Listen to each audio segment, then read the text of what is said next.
je suis Juanita Blavotré. Une fois encore, je vous souhaite la bienvenue dans la balade matinale. C'est le week-end, aux portes du week-end, c'est coloré, c'est fun, c'est glamour dans la balade matinale. Et nous accueillons la nouvelle chroniqueuse. Bonjour Hélène, comment vas-tu? Bonjour Juanita, je vais très bien. Ah mais c'est pas comme ça qu'on dit bonjour quand on vient dans une maison pour la première fois, enfin en tant que chroniqueuse. Bonjour Juanita, comment vas-tu? Je vais très bien, et toi? Ça va. Le réveil? Ça a été très bon. Très bon? Oui. D'accord, j'espère que tu prendras l'habitude très vite. Oui, parce qu'on n'est plus en vacances. Ah, d'accord, ok.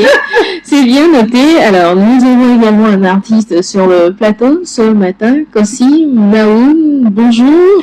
Bonjour, Juanita. Comment ça va? Ça va, ça va. Maoun, ça veut dire quoi? Bon, c'est un prénom que j'ai coupé. Comment? Explique-nous. C'est Maoun. Ah, d'accord. Pour faire fun, tu as dit Maoun. Voilà. Ok. Comme nom d'artiste. D'accord. Bienvenue sur le plateau de la balade matinale. Tu es à l'aise? Sinon, on peut te servir un petit thé, non, des petits amuse-gueules. Ça peut aller? Oui, ça va. Bien installé? Oui. Voilà, j'aime bien ça. Alors, nous, on va commencer avec un bon petit déjeuner. Sinon, on n'aura pas assez d'énergie pour finir cette émission. Alors, comme petit déjeuner aujourd'hui, je vous propose de faire des croissants maison. On me dira, oh, c'est compliqué. Comment est-ce qu'on va pouvoir faire tout ça si on n'a pas les ingrédients qu'il faut? Vous avez tout ce qu'il vous faut à la maison, de la farine de blé, du chocolat, du sucre, un peu de beurre. Vous avez tout ce qu'il faut en fait. Vous n'avez pas besoin d'aller chercher des choses extraordinaires pour faire votre recette maison. Parce que les enfants, eux, ils aiment quand c'est papa ou encore quand c'est maman qui le fait. Alors, faites-leur un truc spécial, un gâteau à la maison. Surtout que nous sommes aux portes du week-end, ils se feront le plaisir aussi de vous aider à la maison à faire donc ce petit gâteau que vous allez leur offrir. Alors, notre gâteau, il est également aux fruits ou au chocolat, c'est vous qui voyez. Dégustez et puis on se revient.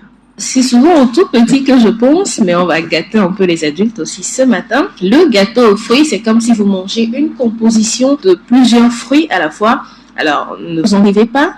Vous aurez besoin de 3 œufs, 3 gros œufs, un verre de sucre, ou sans aussi, hein, ça le fait, un verre d'eau, un verre de lait, un verre d'huile, des zestes de citron ou encore d'orange, une cuillère à soupe de jus de citron, une cuillère à soupe de noix de coco et puis de la vanille. N'oubliez pas la levure chimique.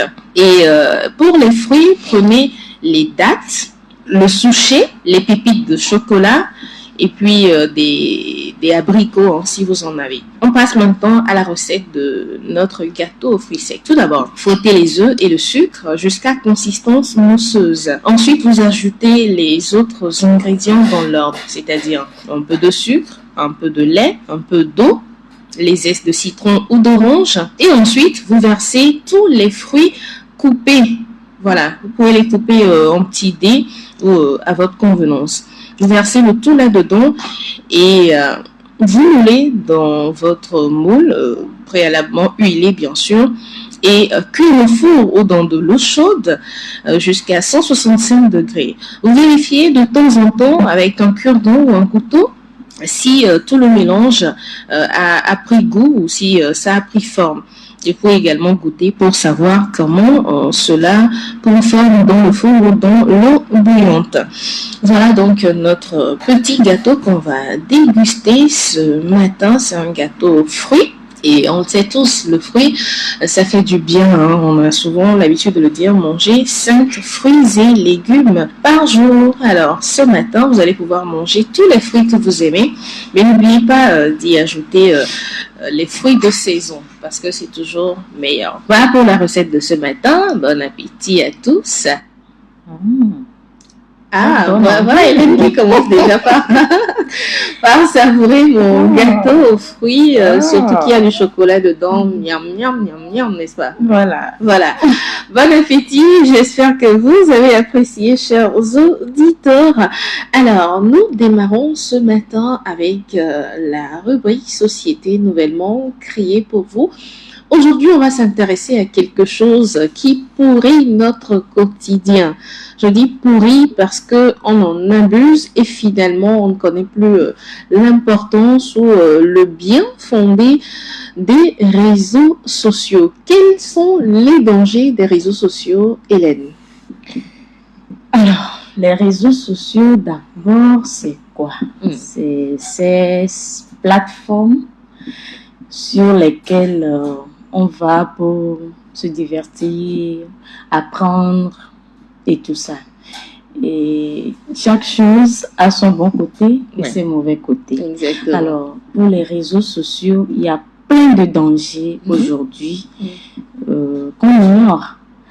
Alors, j'ai noté quelques exemples seulement, qu'est le cyberharcèlement et l'intimidation en ligne, les dangers pour la vie privée, l'addiction aux réseaux sociaux.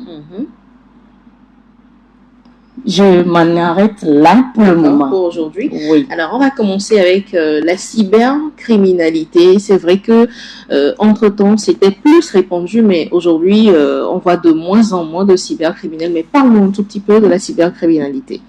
Alors, une fois sur les réseaux sociaux, on ne met plus souvent la différence entre la vie privée et les réseaux sociaux.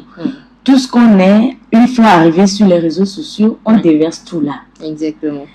Et quelqu'un qui a ton identité, ce que tu es, tout ce que tu es sur les réseaux sociaux, cette personne-là peut te manipuler rapidement. À sa guise. Voilà, parce qu'il a tout de toi. Il peut t'appeler parce que tu as laissé ton numéro et tes mots de passe sont là. Et tout ça là, ça favorise. Toi-même, tu donnes des bâtons pour te taper. Exactement. Voilà. Donc, sur les réseaux sociaux, il y a aussi l'intimidation. Aujourd'hui, il y a plein d'exemples sur le réseau social TikTok. Exactement. Il y a plein d'exemples. Il y a plein d'exemples. Donc, on doit vraiment faire attention aux réseaux sociaux. Ne pas venir déverser tout ce que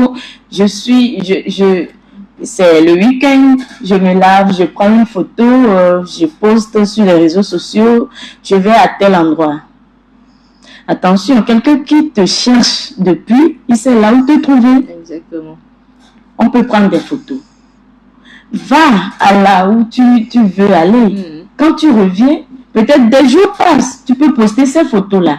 Et puis, sans oublier que la personne peut aussi faire des collections de tes photos et se créer une autre page après. Et tout ça là, c'est ton image et ta réputation qui est en jeu. Oui. Voilà. Et aussi, une fois sur les réseaux sociaux, tu te donnes, voilà, j'ai déjà dit ça, il y aura du harcèlement, que tu le veux ou non. Oui. Voilà. La personne, tu es belle, tu prends de belles images, tu laisses sur Ah, il y a des hommes. Il y a des hommes qui vont te désirer et des messages. Bon, pour ça, il y a la politique de confidentialité, les paramètres de confidentialité. Tu peux déjà bloquer cette personne-là si tu le veux. Mais si toi-même tu te plaises dans ça, tu te laisses faire. Et n'oublions pas que à chaque fois, on s'acharne sur toi, ça peut, tu n'es plus stable. Tu n'es plus stable parce que, bon, tout ça là, tu vas voir que tu vas penser peut-être que tu es la plus belle ou le plus beau. Surtout pour les jeunes filles. Voilà. Et les compliments par ici, les commentaires par ici. Bon, on se voit en l'air, quoi. On plane déjà, je suis la plus belle. Mais c'est peut-être que la personne a besoin de quelque chose. C'est pour cela il te dit tout ça et tu tombes dedans, tout simplement. D'accord. Deuxième danger dont tu vas nous parler ce matin. Alors, c'est les dangers de la vie privée. J'ai tout petit peu abordé déjà le sujet. Mais la politique de confidentialité, qui est un document ou un contrat qui expose les engagements de l'entreprise et en matière de traitement des données personnelles des utilisateurs. quelqu'un qui veut installer une nouvelle application, par exemple WhatsApp, tu installes l'application, il y a la politique de confidentialité qui vient. Moi, je suis pressée de me connecter. Oui. On ne lit plus. Oui. Et là, on accepte. J'accepte et je continue. Ah, voilà. On n'a pas lu le fond de ce contrat-là. C'est le contrat qui lie WhatsApp et moi. Oui. Peut-être que WhatsApp me dit, une fois que tu m'installes, je profite de tes données personnelles. Les données personnelles, ce sont nos données qui nous appartiennent à nous. Mais bon, comme je suis Pressée d'aller sur le réseau, je ne lis pas. Bon, normalement, quand on te donne un contrat, tu vas dans un boulot, par exemple, on te donne un contrat, tu lis le contrat, tu poses des questions, on te répond avant de signer. Mais nous, sur les réseaux sociaux, on est pressé, hein. Continue. On accepte tout simplement. Et on continue. Et tout ça, ça peut donner accès facilement. D'abord, le WhatsApp, là, le WhatsApp a accès à nos galeries. Oui. Toutes les images que tu prends dans ta galerie, ça ne t'appartient plus. Une fois que tu as donné la clé à WhatsApp de contrôler ta galerie, tu peux avoir des images, ne pas les publier, mais WhatsApp a tes images, même si tu ne les publies pas. Et ces images-là, WhatsApp peut l'utiliser un jour si lui-même il veut. Oui. Voilà. Donc, faisons très attention quand on va sur certains sites et les politiques de confidentialité. Prenons le temps de les lire et comprenons. Si on ne comprend pas, demandez à quelqu'un, expliquez-moi ceci, ceci, ceci, pour mieux comprendre ce qu'est cette plateforme-là avant de signer le contrat. Voilà, très très important. Je pense que pour cela, il faut quand même savoir quoi faire en matière de mots de passe, n'est-ce pas? Bien sûr, Oui. Bien sûr, pour les mots de passe, c'est bon d'avoir un double mot de passe. D'accord. C'est-à-dire, on dit souvent dans notre jargon vérification à 2 niveaux. Tu as le mot de passe, mais tu reconfirmes avec un mail, par exemple. Oui. Ou un numéro de téléphone. Voilà. Quand quelqu'un aura... Ton téléphone peut se perdre à tout moment. Et quand quelqu'un aura ton téléphone, pour accéder à tes données personnelles, par exemple, il y a un message qui vient pour te dire de confirmer que c'est vraiment toi qui veut réouvrir ce compte-là ou bien cette plateforme. Et ça, on appelle ça vérification à 2 niveaux. Et il y a aussi les mots de passe costauds. Il ne faut pas mettre je suis né en 1918, je mets 1918. Donc, j'ai toute ma date de naissance.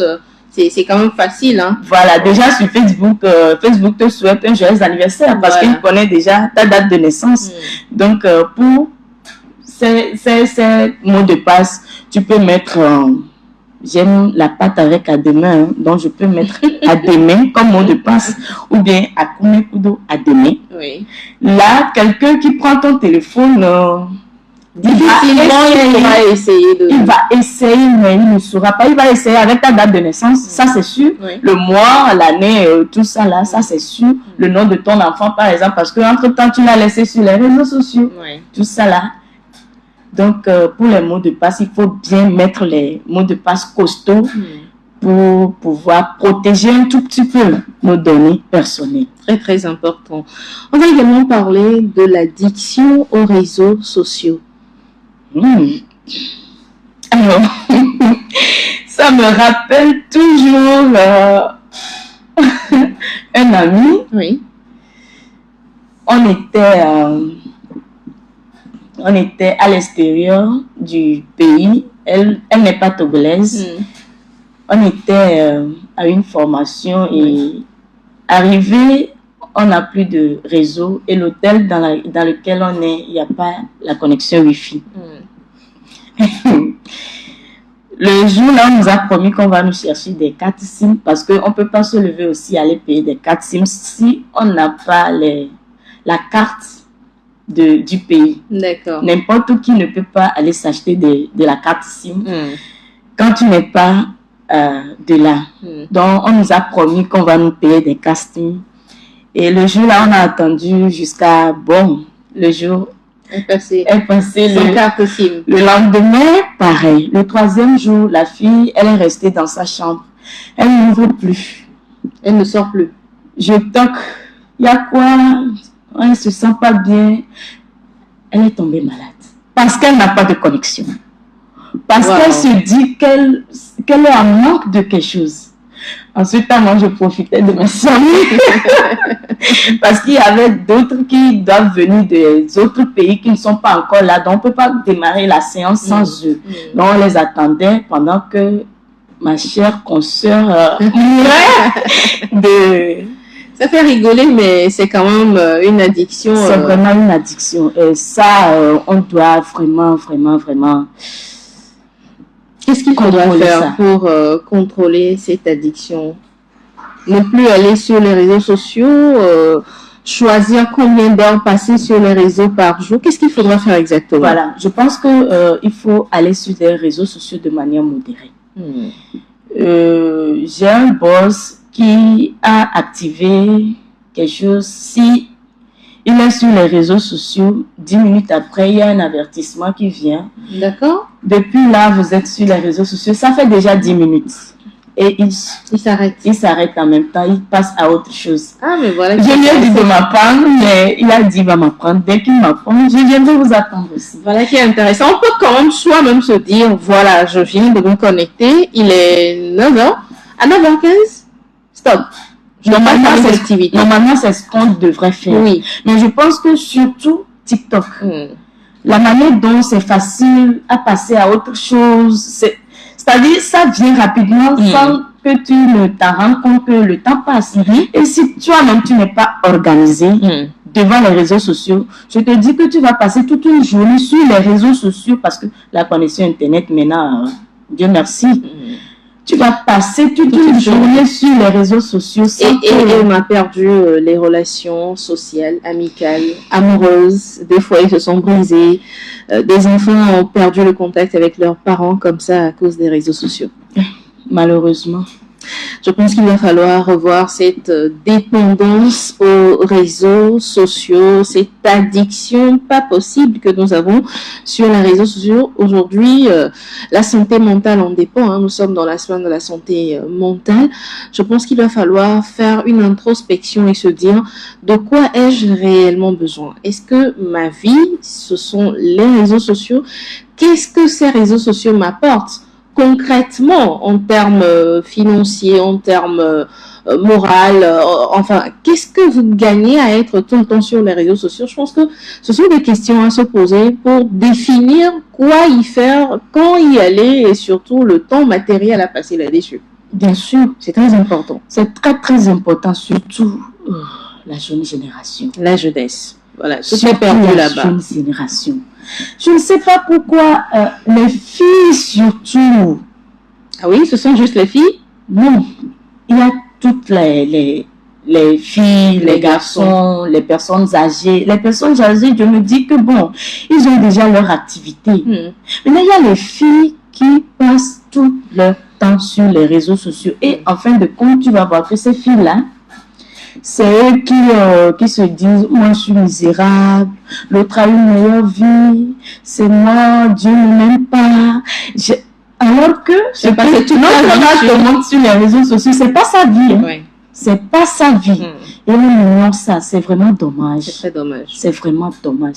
Contenter du peu qu'on a et il faut avoir de l'estime en soi. Il ne faut pas te comparer à quelqu'un que tu vois de l'autre côté dans la caméra. Et puis, il faut se dire qu'il y a la vie réelle et il y a la vie sur les réseaux sociaux. Voilà. On peut s'imaginer une vie, voilà, vous me verrez tout le temps belle avec du make-up sur les réseaux sociaux, alors que dans la vie réelle, je ne suis jamais maquillée. Ou encore, vous me verrez bien sapée tout le temps sur les réseaux sociaux parce que je vends des habits, parce que je suis couturière, ou encore parce que je suis styliste. Mais dans la vie réelle, vous ne verrez pas comme ça. Donc, je pense qu'il va falloir revenir à la vie d'antan, avant les réseaux sociaux. Merci Hélène de nous avoir quand même rappelé ces dangers de l'exposition, de la surexposition aux réseaux sociaux. On reviendra sur d'autres dangers par après. Mais merci pour aujourd'hui. C'est tout un plaisir. On n'a pas demandé l'avis de l'artiste. Est-ce que tu aurais quelque chose à rajouter à tout ce qui a été dit ou quelque chose à noter en plus de tout ce qui a été dit? Ouais, par rapport aux réseaux sociaux, bon, en fait, ce que moi j'ai remarqué, les réseaux sociaux ils sont créés pour pouvoir faire la publicité pour ton boulot, c'est pas pour seulement le divertissement, parce que moi en tant qu'artiste, si je vais sur les réseaux sociaux, c'est par rapport à ce que je fais comme musique. À part ça, il n'y a rien, quoi. Je ne vais pas mener ma vie privée sur les réseaux sociaux. Les réseaux sociaux. Même on remarque que, parce que nous, Africains, c'est qu'on se met dans des trucs qu'on ne peut pas, qui ne nous concernent pas. Quand tu vois sur TikTok, c'est du n'importe quoi. Là, c'est le désordre. C'est le désordre. Donc, c'est un peu dommage, hein, parce que aujourd'hui, tout ce que tu fais, et même quand tu supprimes, ça va revenir, quoi. Donc, du coup, la preuve, on nous ramène parfois des vidéos, des photos d'il y a 10 ans, d'il y a 15 ans. Ça veut dire que ça reste quelque part. Ça reste quelque part. Les réseaux sociaux, c'est pas pour nos papas. Donc, du coup, c'est un peu dommage, vraiment, mais on ne sait pas comment faire. La jeune génération, vraiment, ils sont dedans à fond. Hein. Qu'est-ce que le gouvernement peut faire pour couper, pas totalement, au moins limiter cette utilisation des réseaux sociaux? Déjà appliqué déjà en France, ou bien peut-être en Chine. En Chine, oui, je pense. Ils ont des trucs qu'ils ont coupés. Et quand tu n'as pas l'âge, tu ne peux pas avoir l'accès à TikTok. Et aussi en France, il paraît que bon, ils ont aussi éliminé ce réseau TikTok-là. Voilà. Parce que ça devient un peu du n'importe quoi. N'importe quoi. Est-ce qu'il va arriver à ces extrêmes aussi au Togo? Est-ce que c'est possible d'ailleurs pour le gouvernement d'arriver à ces extrêmes avec la population? On le souhaite. On le souhaite. Mais aujourd'hui, au Togo, on n'a que la loi. La mise en application, c'est autre chose. Non, il y a ça. Parce que tu vas voir aujourd'hui, non, c'est là où c'est ce qui me... c'est la partie qui m'intéresse sur les réseaux sociaux, ça. Quand on dit béret, tout le monde allume sa caméra et fait Dieu n'importe quoi. Le lendemain, tu attends que la personne a reçu des convocations. C'est ce qui m'intéresse le plus. Parce que il ne faut pas ignorer que on est dans un pays de droit. Un pays de loi. Oui. Maintenant, je vais vous lire l'article 92 de... Oui, si c'est pas trop long. Bon, souffrez que... L'article 92 de la loi de la protection des données à caractère personnel. Alors, on dit quiconque recueilli à l'occasion de leur enregistrement, de leur classement, de leur transmission ou d'une forme de traitement des données à caractère personnel dont la divulgation aurait pour effet de porter atteinte à la considération de l'intéressé ou à l'intimidation de sa vie privée, connaissance d'un tiers qui n'a pas qualité pour les recettes, excusez-moi, pour les recevoir est puni d'une peine d'emprisonnement d'1 an à 5 et d'une amende de 1 million à 10 millions de francs CFA. Est-ce que tout le monde sur TikTok a 1 million ou parce qu'un an de prison, ça va passer rapidement? C'est-à-dire qu'on est en train de discuter là. Oui. Je pars à la maison, je te fais un vocal, je te fais une confidence et le lendemain, tu publies ça sur les réseaux sociaux. Attends-toi que je vais avoir mes 1 million. Hein? C'est ça. Parce qu'il ne faut pas ignorer cette loi-là. Il y a le gouvernement, on le supplie pour le moment de continuer et pas recadrer nos influenceurs, nos TikTokers sur les réseaux sociaux parce qu'il y a tout de fourre-tout là-bas. On souhaite vraiment que la loi de la Chine qui ont même créé le TikTok, viennent chez nous au Togo. Vivement cette loi, qu'elle se mette plus en application. C'est vrai, on a arrêté 1 de personnes déjà, mais il y en a qui sont encore vraiment percutants sur TikTok. Surtout, il va falloir les revoir, recadrer aussi.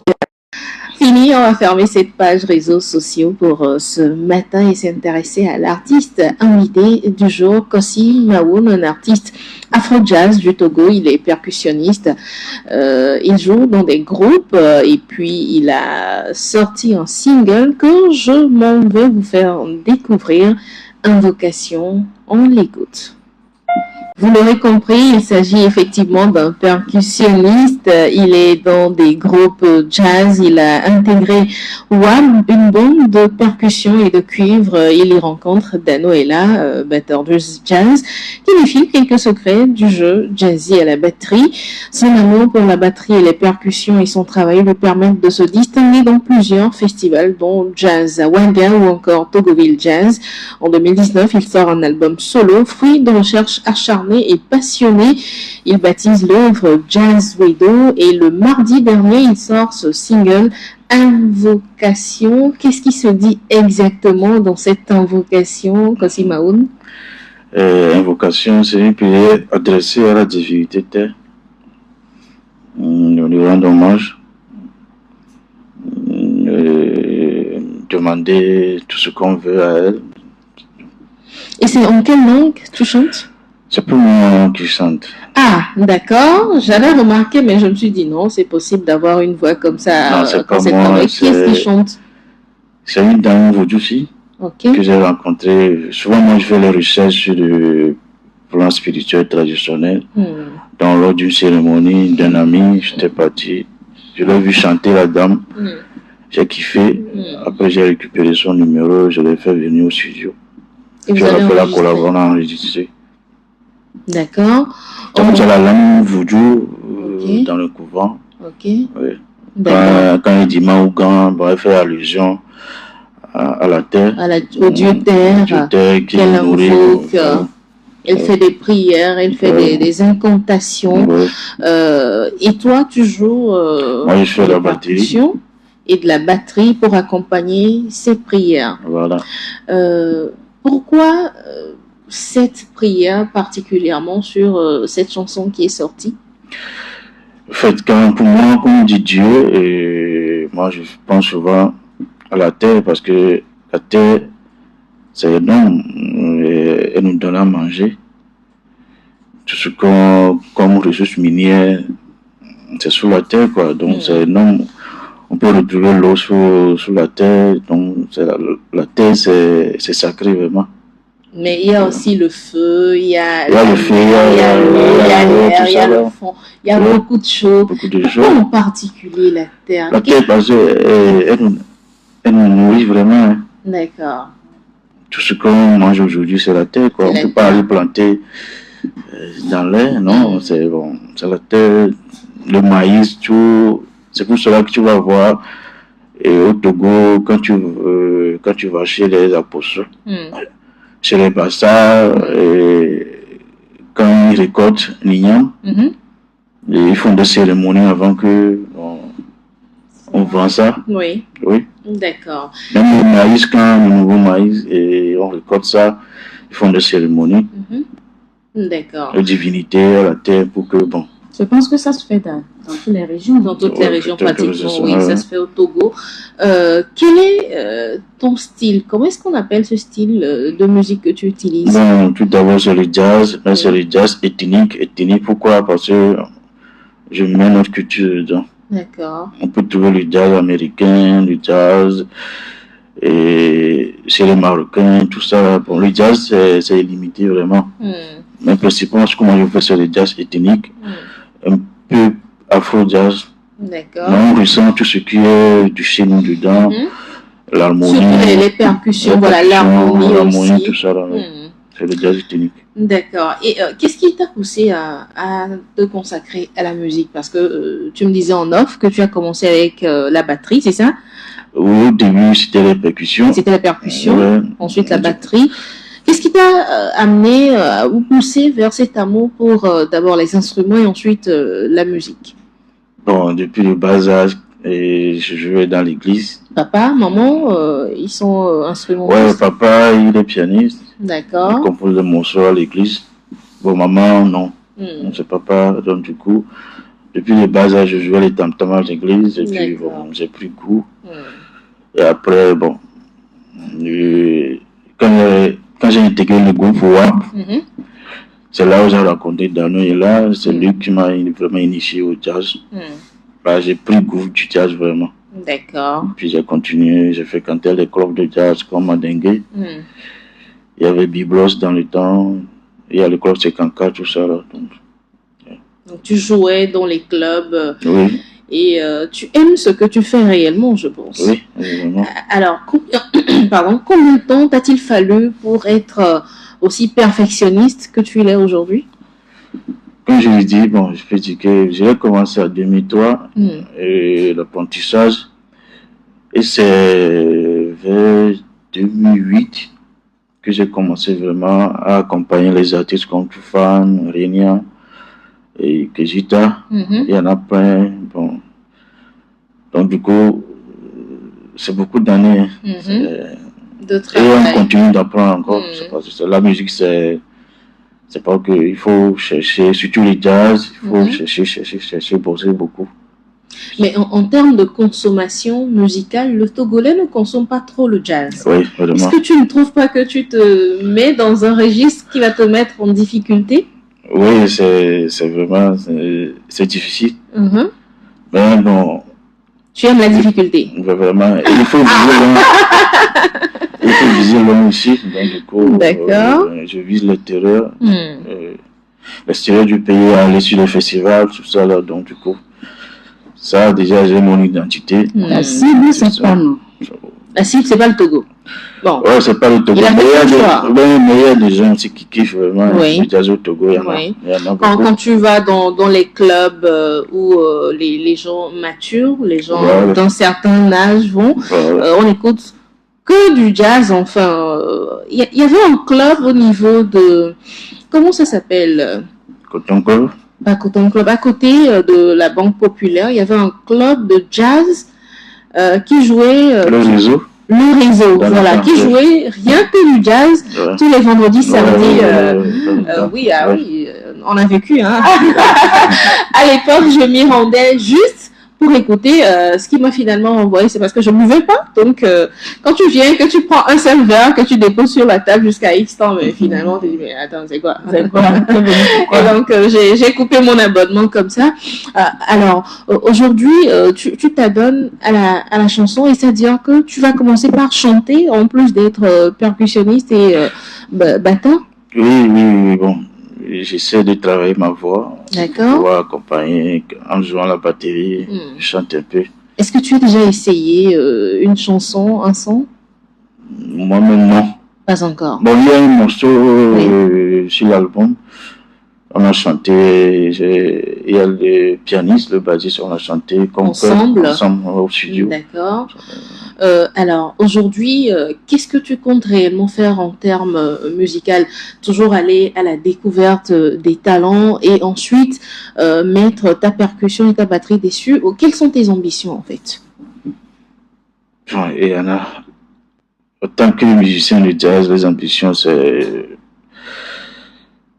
c'est d'aller sur la scène à l'extérieur. Jouer sur beaucoup de scènes internationales. Les festivals, tout ça, là, les grandes scènes.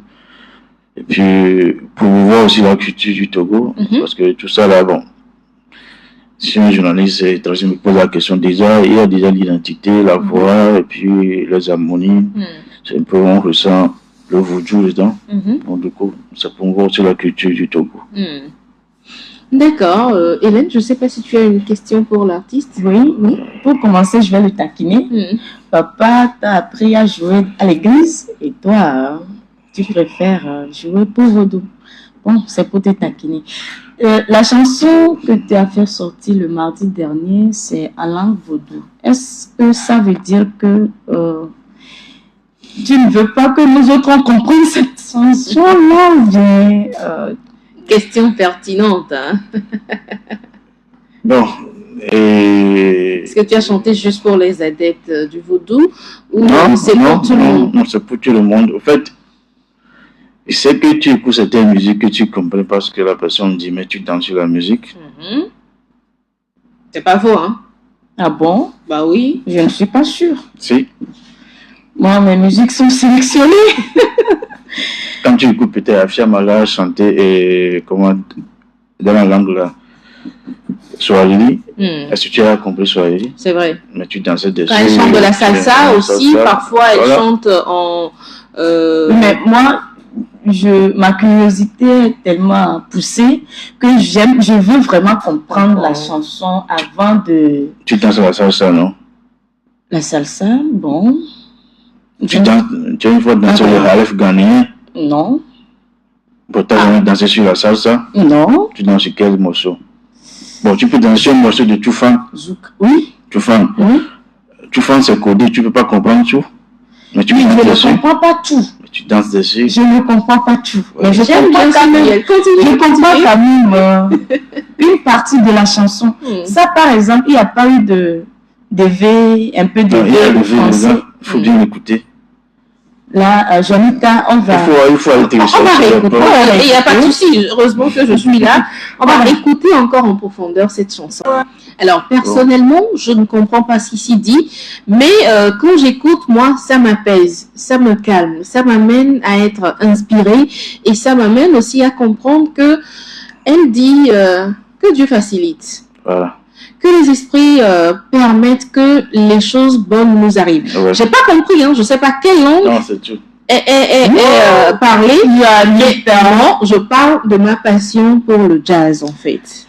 Et je pense que on n'écoute pas du jazz. Je suis pas en train de défendre l'artiste, nullement, mais je pense qu'on n'écoute pas du jazz juste pour l'écouter, mais on écoute du jazz parce qu'on aime cette tradition musicale, souvent basée sur, je ne sais pas, une histoire.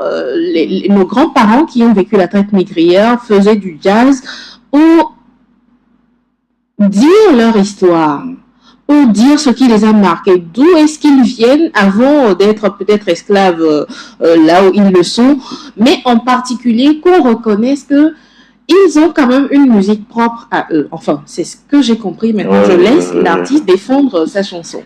Bon, et tout d'abord, quand moi je vais chez ma vieille au village, les V qu'elle parle, je ne comprends pas. Il faut laisser les V de Lomé. De Mina, plutôt, de vernaculaire. Je ne comprends pas. Il faudrait quelqu'un qui vient m'expliquer. Tu es d'où? Moi, je suis de Vaughan. Et ma vieille, elle est de Glidi. Et bon, côté maternel. Donc, tout ce qu'elle... Vous parlez de Wachi. Wachi, non pas Wachi, elle autre, c'est parce que c'est le gain mélangé. C'est le gain. Oui. Je comprends rien parce que elle a fait le couvent, elle est vaudou aussi. Donc, leur façon de parler est différente. C'est différent. Ouais. C'est ça.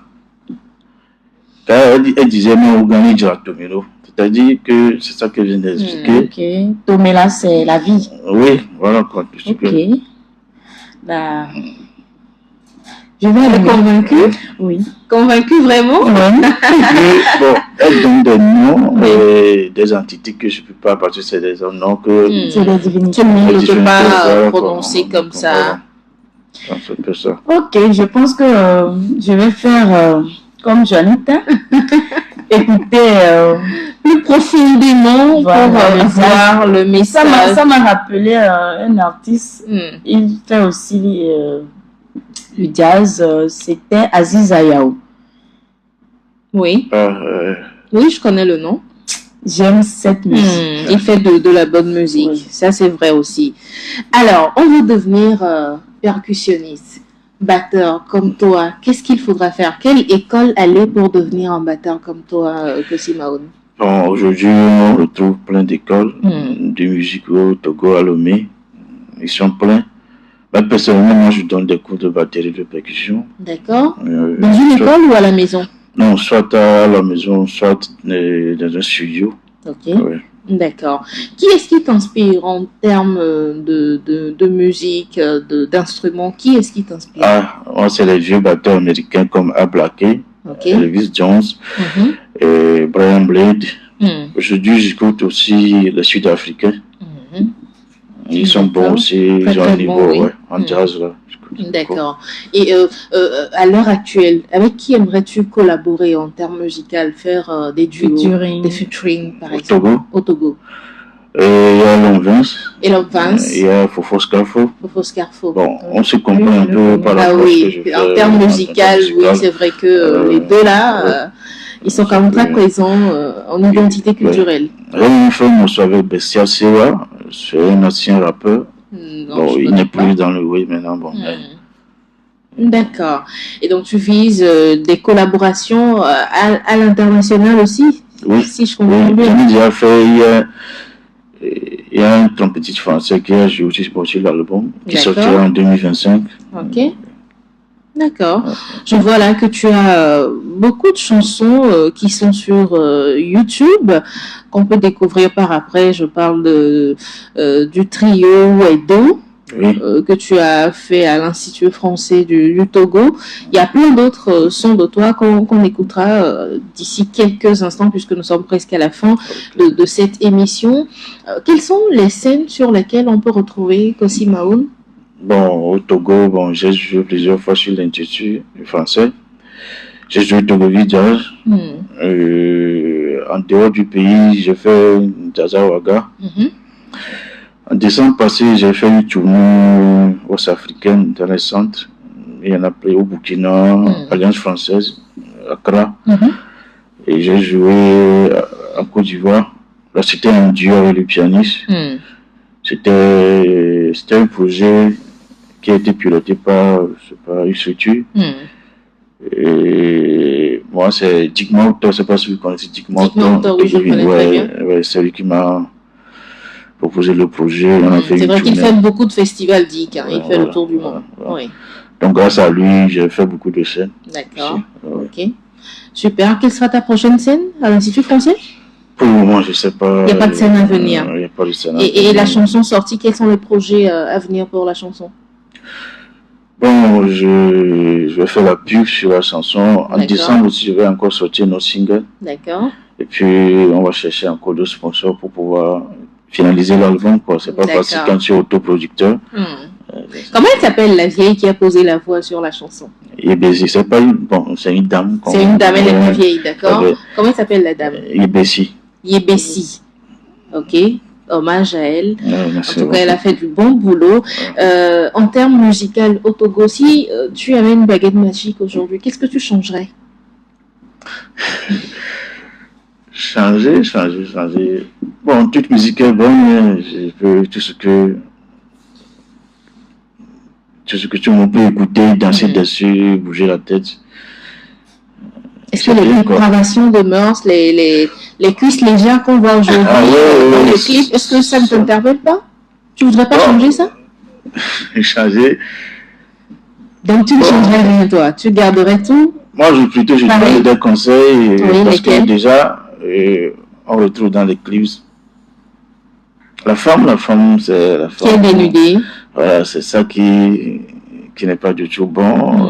On sait que dans les temps anciens, on voit que bon, il y a certaines ethnies, bon, tu vois, la femme est toute nue, bon, et pour des trucs comme ça. Mais c'est pour des raisons spirituelles. Il y a des cérémonies aujourd'hui, quand tu vas à Togoville, tu vois la femme, elle est presque toute nue, mais c'est pour des raisons spirituelles, pour des cérémonies. Mais pour certaines raisons profanes, tu te laisses aller. Tu portes des tenues légères, pas pour d'elle. D'accord, donc ton message, c'est à l'endroit des femmes. Oui, bon, tout le monde. Et puis aussi, pourquoi ce morceau? Parce que aujourd'hui, les jeunes, quelle que soit ta religion, on a toujours l'ADN en nous, c'est-à-dire l'ADN de nos ancêtres, quoi. La religion chrétienne, elle est bonne. La Bible, elle est bonne. Mais il ne faut pas oublier l'ADN parce que... D'où on vient? Il y a un jour qui m'a dit il faut balayer la chambre avant de balayer le salon. Tu es né dans une famille, peut-être qu'il y a des interdits. Tu te dis aujourd'hui qu'il y a Jésus-Christ qui est venu, tu as le droit de manger. Donc tu balayes tous ces interdits. Voilà, tu manges tout. Par exemple, il y a certaines personnes, ils ne doivent pas manger, je ne sais pas. Il y a certaines images, je ne sais pas. Mais toi, tu vois une amie, moi je ne sais pas, tu veux aussi manger, je ne sais pas. Alors que chez toi, dans ta maison. C'est le serpent qui te protège. Voilà. Donc, du coup, ce morceau en vocation par rapport à l'élémentaire, la terre aussi a des interdits. Parce que la terre, oui, tu vois, les jeunes, maintenant, ils vont à la plage, ils s'envolent, ils font n'importe quoi sur les arbres, etc., tout ça là. Plus tard, il y a des conséquences. Il y a des conséquences. Mais tu n'es pas aussi vieux que ça, tu es aussi jeune, mais toi déjà tu te dénonces des choses que fait la jeunesse. Non, je suis jeune, mais j'ai tellement fréquenté la vie. J'ai eu beaucoup de conseils, tout ça. Je pense que tu as eu réponse à ta question que tu avais posée. Voilà, papa qui chante à l'église et lui qui chante. Voilà, merci d'être passé dans cette émission, Kossi Maoun. Bon vent à ta carrière musicale et surtout reviens-nous avec de meilleures chansons encore. Moi, j'ai apprécié l'invocation et j'attends vivement la prochaine chanson. D'accord. Merci. Peut-être que tu vas poser la voix. Je suis prête. Si tu veux. Merci Hélène Marthéo d'être passée dans cette émission. La balade matinale se referme pour aujourd'hui.